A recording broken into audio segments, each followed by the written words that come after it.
Dubai के अंदर, Abu Dhabi के अंदर COP 28 के सिलसिले में दुनिया के बहुत सारे जो लीडर्स थे वो इकट्ठे हुए, और पाकिस्तान के वजीर आजम, केटे के प्राइम मिनिस्टर भी गए, और हमने देखा कि भारत के वजीर आजम भी गए हुए थे। हमारे वजीर आजम ने जितने भी इंटरव्यू दिए वो यही कहे कि लॉस एंड डैमेज फंड के वाले से हमें पैसे दे दें, पैसे दे दें। एक तो बहुत ज़्यादा उनको ये क्रिटिसाइज किया गया है। दुबई में एक क्लाइमेट चेंज के हवाले से कॉन्फ्रेंस हुई जिसमें दुनिया भर के लोग आए, और हमने देखा कि पाकिस्तान ने उस वक्त, पाकिस्तान का ये जो केयरटेकर प्राइम मिनिस्टर, ये सिर्फ घूमता फिरता रहता है। हिस्ट्री में किसी ने इतने ट्रिप नहीं किए, फॉरेन ट्रिप, जितने इसने किए। इसने कोई मुल्क नहीं छोड़ा, अमेरिका से लेकर चाइना, ताजिकिस्तान, उज़्बेकिस्तान, इमारात तो ये तीसरी बार गया है, कुवैत, सऊदी अरब, मतलब घूम फिर रहा है बस। अपनी इंटरनल पॉलिटिक्स या डर्टी पॉलिटिक्स की तरफ लगे हुए हैं, एक पार्टी को लाओ दूसरी पार्टी को चले जाओ, जिसकी वजह से हमारा सारा इंटरनेशनल जितने हमारे जो वर्किंग थी। यूएई कॉप मीटिंग में पाकिस्तानी प्रधानमंत्री ने जो अपनी फजीहत कराई है और अपने साथ साथ ही पूरे पाकिस्तान का नाम जो मिट्टी में मिलाकर वो आए हैं, वो देखने की बात थी, और वो आजकल खासा चर्चा का विषय बनी हुई है। क्योंकि कहा जाता है कि पाकिस्तानी प्राइम मिनिस्टर वहां पर गए और मीटिंग में हिस्सा लिए, और जो भी उनके साथ में, वैसे तो कोई उनके साथ था नहीं, लेकिन जो लोग भी उनसे मुखातिब होते, थोड़ा भी उनकी तरफ देखते, तो वो ऐसा इंप्रेशन देते कि कितने बेचारे मजलूम थे और कितनी गरीबी से निकल कर आज आए हैं अपने प्राइवेट प्लेन से। और इसके बाद में वो खड़े हो जाते थे उस शख्स के सामने और अपनी गरीबी बताने लगते थे कि हमारे देश के हालात बहुत मुश्किल में है, हमें पैसा चाहिए, हमें समझ नहीं आता कि हम क्या करें, कैसे पैसा लेकर आए। और ये सारे हालात उनके पूरे मामले में, पूरे मीटिंग के दौरान रहे। वो किसी भी प्रधानमंत्री के पास खड़े होते थे, छोटे मोटे देशों के, तो उनसे ये पैसा ही मांगने का जुगाड़ अपना फिट करने में लगे रहते थे। और ये बेइज्जती उनकी तब और भी बढ़ गई जब भारत के प्रधानमंत्री का इस्तकबाल हुआ इतनी बढ़िया तरीके से कि जिसे देखकर हर भारतीयों के मन में एक बहुत ही बड़ी खुशी की लहर जैसी दौड़ रही थी। क्योंकि जब प्रधानमंत्री मोदी जी को इतना तवज्जो दिया गया तो वो केवल प्रधानमंत्री जी को नहीं, अपितु पूरे भारत देश के वासियों को ये तवज्जो दिया गया था। तो इसमें पाकिस्तान इसके लिए भी जल रहा है, उसके प्रधानमंत्री इसलिए भी ट्रोल हो रहे हैं कि क्यों आपका कोई भी वेलकम करने वाला वहां पर नहीं था, और क्यों प्रधानमंत्री मोदी को इतनी सराहना मिल रही है, आखिर क्या कारण है। और फिलहाल पाकिस्तानी प्रधानमंत्री के पास सिवाय अपने देश के रोना रोने के अलावा कोई और दूसरा मोटिव नहीं होता है, कोई उद्देश्य नहीं होता है। और इसके अलावा इनका उद्देश्य अगर देखा जाए तो ये रहता है कि ये जिस देश में जाए वहां बढ़िया बढ़िया चीजें खरीदे और अपनी फैमिली को लेकर जाए, ट्रिप कराए। और ऐसा ही कुछ माहौल इस बार प्रधानमंत्री पाकिस्तान के काकर साहब ने फिर से किया। हालांकि ये हमने देखा है कि ये हर जगह पर जहां भी ये गए हैं सिर्फ घूमने टहलने के मंशा से, और कुछ हो सके तो पैसे मिल जाए, डॉलर मिल जाए, जिसे वो लेकर पाकिस्तानी पब्लिक के सामने हीरो बन सके, ऐसे प्रयास में वो हमेशा दौड़ते रहते हैं। और उनका ये प्रयास अभी तक सफल तो नहीं हो पाया है, लेकिन कहते हैं कि पाकिस्तानियों के पास जज्बा बहुत है, तो वो अपने इस जज्बे का इस्तेमाल पैसा मांगने में कर रहे हैं। और अब तो आलम यह है कि उन्हें कोई देश पैसा देने की तो बात छोड़िए, अपने साथ बैठने और बात करने की भी जरूरत नहीं समझता है। और इसके बाद जब ये मीटिंग खत्म हुई तो जो फाइनल सेशन में फोटो शूट हुआ उसमें भी देखा गया कि प्रधानमंत्री मोदी जी बिल्कुल बगल में थे प्रिंस के, और वहीं पर पाकिस्तान के जो प्रधानमंत्री थे वो एकदम पीछे कोने में साथ सिक्योरिटी गार्डों के साथ कहीं बीच में खड़े थे, जिनको पहचानने में भी लोगों को मुश्किलें आई। जिसके बाद में उन्हें किसी तरह से पहचाना गया पाकिस्तानियों द्वारा, और फिर उन्हें इतना ट्रोल किया गया, इतना टॉर्चर किया जा रहा है। फिलहाल इन सब चीजों से उन पाकिस्तानियों को कोई फर्क पड़ने वाला नहीं है, क्योंकि उन्हें अपनी हरकतें न सुधारनी है, ना वो सुधारेंगे, और अपना वो कुछ दादागिरी वाला सिस्टम जो है उनका वो अपना चलाते रहेंगे। और देश दुनिया में जो आतंकवाद है उसको बढ़ावा देने के लिए ये हमेशा ही कार्य करते रहेंगे। तो चलते हैं वीडियो की ओर और देखते हैं पूरा मामला। वीडियो पसंद आए तो लाइक करें, चैनल को सब्सक्राइब करें, व शेयर करना ना भूलें। बिजनेस के ऊपर, कॉर्पोरेशंस के ऊपर वो हमने नहीं की। जब हमने एक स्पेस दी तो जो रूम पहले पाकिस्तानियों को वहाँ मिलता था वो अब वो सारा रूम अब इंडिया लेके जा रहा है, और इंडिया एक ग्लोबल मार्केट में जा रहा है, इन्वेस्टमेंट कर रहा है, वो अपने लोगों को डिप्लॉय कर रहा है, and they get the benefit.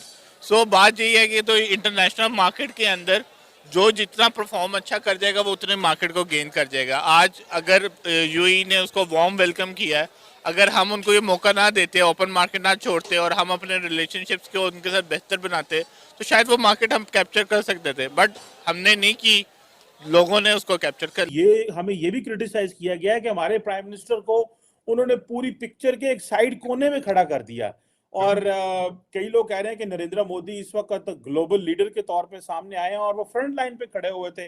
Host के साथ, और हमारा प्राइम मिनिस्टर बिल्कुल ये जिसे कहते हैं ना, कोई पॉइंट तो नहीं बनता, लेकिन पाकिस्तान के सोशल मीडिया पे बड़ा ट्रोल किया गया है वजीर आजम पाकिस्तान को कि बिल्कुल ऑन द एज खड़े हुए हैं। इसकी क्या वजह है? क्या ये चीज बताती है कि हमारे प्राइम पाकिस्तान की इस वक्त इंटरनेशनल लेवल पे ये पोजीशन है? और क्या ये भी बताता है कि पाकिस्तान के जो मेन स्टेक होल्डर हैं वहां पे भी हमारे वजीर आजम की कोई वैल्यू नहीं? इसने पकड़ना शुरू किया, अपनी टीम को दौड़ाया कि यार भीख मांगने के लिए लोग पकड़ो। तो सबसे पहले इसको मिल गए डच डेलीगेशन हॉलैंड का, उनको लेकर के जी हमारे मुल्क में पैसे लगाएं, हमें पैसों की सख्त ज़रूरत है। ये वो उन्होंने कहा भाई साहब अब हमारा नया प्राइम मिनिस्टर आ रहा है, वो खाली एक ही इन्वेस्टमेंट करेगा आपके पाकिस्तान में, वो आपके पाकिस्तानी मुसलमान हैं ना जो वहाँ रहते हैं, वो उनको वापस भेज देगा।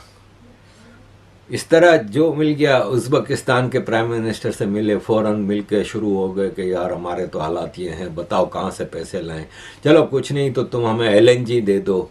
इस तरह लगे रहे। यार देखें, नरेंद्र मोदी साहब हमेशा से कोशिश करते हैं कि इंडिया का भला हो, और जहाँ पे भी कुछ बेहतरी हो मुल्क के लिए, वो ये नहीं कभी भी सोचेंगे कि यार ये मुस्लिम कंट्री है या हमारा इनसे क्लैश है या जो भी है। वो ट्रेडिंग हर बंदे के साथ कर रहे हैं। ये हमेशा से हमारे हुक्मरान सोचते आए हैं कि भाई फलां ये है तो हम इसके साथ नहीं ये कर सकते, फलां ये हम मतलब दुश्मनी लेके बैठे हुए हैं। हमें इस मुल्क का कुछ भी नहीं है कि हम क्या चाहते हैं, इस मुल्क की बेहतरी के लिए क्या करना चाहते हैं। हमें सिर्फ अपना पड़ा हुआ है, अपनी जेबें भरने का पड़ा हुआ है। जब कोई इंसान अपना खुद का नहीं ना सोचता, कोई दूसरा उसका नहीं कुछ कर सकता। काकड़ साहब, मुझे इस तरह लग रहा है कि वहां जर्सियां स्वेटर लेने गए थे तो उन्हें पता चला कि यहाँ पे कॉन्फ्रेंस हो रही, तो उन्होंने कहा तुसी भी मिल जाओ किसी मुझे हो सकता है ਤੁਹਾਨੂੰ ਵੇਖ के कोई पैसे दे दे शायद। लेकिन हमारा को पूछने वाला है, ना सिर्फ हमारे वजीर आजम साहब वहां पे तशरीफ ले गए, इनके साथ वजीर खारजा भी दे गए तशरीफ, और ये बड़े बड़े महंगे होटलों के बिल। क्या ये पाकिस्तान में कोई किसी को पूछने वाला नहीं है कि ये क्या हो रहा है? दुनिया मर रही है, 42% हमारी इन्फ्लेशन, महंगाई है, और ये क्या है? और कहते हैं जी हमारा 1% मिशन है। बंदे खोते हैं तो फिर रहे थे, मिशन कितों होनी? पेट्रोल तो लेके को नहीं सकता। सिर्फ लाहौर इस्लामाबाद कराची में जो रूलिंग एलीट है, ब्रिटिश एजेंट है, सिर्फ वो तो तेल अफोर्ड कर सकते हैं, बाकी सारी दुनिया तो साइकिल पर। भारत के प्राइम मिनिस्टर मिले, मतलब इटाली की प्राइम मिनिस्टर हों या कोई और दूसरे जितने लीडर थे, भारत के प्राइम मिनिस्टर श्री नरेंद्र मोदी जी से ऐसे मिले जैसे अपने किसी बिछड़े हुए भाई से या किसी गहरे दोस्त से मिलते हैं। और जब फाइनल फोटोग्राफ आई ना, तो वो पाकिस्तानियों के लिए एक धचका था। उन्होंने सोचा मोदी जी होंगे कहीं कोने खचके में, और हमारे कक्कड़ साहब तो इस्लाम की एटॉमिक पावर, इस्लाम का किला फ्रंट पे होंगे। तो वो कक्कड़ साहब पीछे की लाइन में भी सबसे कोने में अलग थलग रखा गया उनको, कि कोई इनके साथ खड़ा होने को तैयार नहीं था कि ये हमारे साथ खड़ा होगा तो भीख मांगना शुरू कर दे। असल बात ये है कि हमारे पाकिस्तान के जो हालात चल रहे हैं ना, जो सियासी हालात चल रहे हैं, जितने भी हमारे हुक्मरान है वो तो है तो करप्ट हम है। हमारी आवाम को अभी कुछ शऊर दिया गया, लेकिन उसको प्रमोट नहीं किया गया। शऊर दिया गया, प्रमोट नहीं किया गया, और उसको दबा दिया गया। ठीक है, उसको जब दबा दिया गया, और हमारे साथ फ्रेंडशिप क्या हो, हमारा नाम लेना, पाकिस्तान का नाम लेना बाहर की कंट्री पसंद नहीं करती। यू डर्टी मैन, फलां फलां फलां, जितने भी लफ्ज बोले वो हमें वहां से सुनने पड़ते हैं। मिशन किस चीज का होना? फिर आपके तो धुंध भी आती है, तो वो उधर इंडियन पंजाब से वो आग लगाते तो आ जाती है धुंध, तो अड्डे आप तो बिल्कुल साफ सुथरा पवित्र है। आपके तो पोल्यूशन है तो आपके है ही कोई नहीं, ना तो कोई चीज मैन्युफैक्चर हो रही है पाकिस्तान के अंदर जिससे आप पोल्यूशन हो, कोई फैक्ट्री तो चल नहीं रही। हाँ, इट्टा दे भट्टियां नाल बाकी हो सकती पोल्यूशन हो रही हो। मोदी जी फ्रंट लाइन में जॉर्डन के किंग और मैन लीडर्स के साथ खड़े थे। ये चीजें छोटी छोटी होती हैं, नोटिस करने वाली होती हैं। हालांकि ये फ्रेंडशिप हमें मिलनी चाहिए। हमारे अदारों का, हमारे प्राइम मिनिस्टर का कोई करदार होता, कोई सियासी करदार होता, या हमने किसी को क्या कहते हैं उसको, किसी को रिस्पेक्ट दी होती, या हम तो आपस में एक दूसरे को रिस्पेक्ट नहीं दे रहे, कि आपस में एक दूसरे को बुरा भला कह रहे हैं, हमें कैसे बाहर से रिस्पेक्ट? क्योंकि मलक रियाज साहब ने बैरियर टाउन जो सिर्फ प्लाटा नहीं तो काम है पाकिस्तान, और कौन सी चीज मैन्युफैक्चर हो रही जिससे आप पोल्यूट करें चीजों को? असली तो मैंने तो बताया काकड़ साहब शॉपिंग के जर्सियां स्वेटर सुना सेल पर लगे हुए थे क्रिसमस की वजह से, तो उन्होंने कहा मैं तो वैसे ही आया हुआ था यहाँ पे, वो कुवैत से पैसे लेने थे, तो पता चला यहाँ पे COP 28 है। चलो हो सकता है कोई फोटो आप हो जाए, लेकिन अफसोस के साथ वो आखिरी झंडे के साथ खड़े हुए थे और झंडा ही, वो मुझे झंडा ही लग रहे थे। उनका चेहरा पहचानना पड़ता कि इधर कोई बंदा खड़ा है वहां पे कि नहीं खड़ा। मुझे किसी ने जिस तरह आज बताया कि पाकिस्तान में सर्कल करके बताया, उसमें काकड़ साहब की शक्ल नहीं पहचानी जा सकती कि इधर इस काकड़ साहब हैं कि या कोई बंदा वैसे ही कोई खड़ा है या कोई झंडे ही है, शायद की पता है।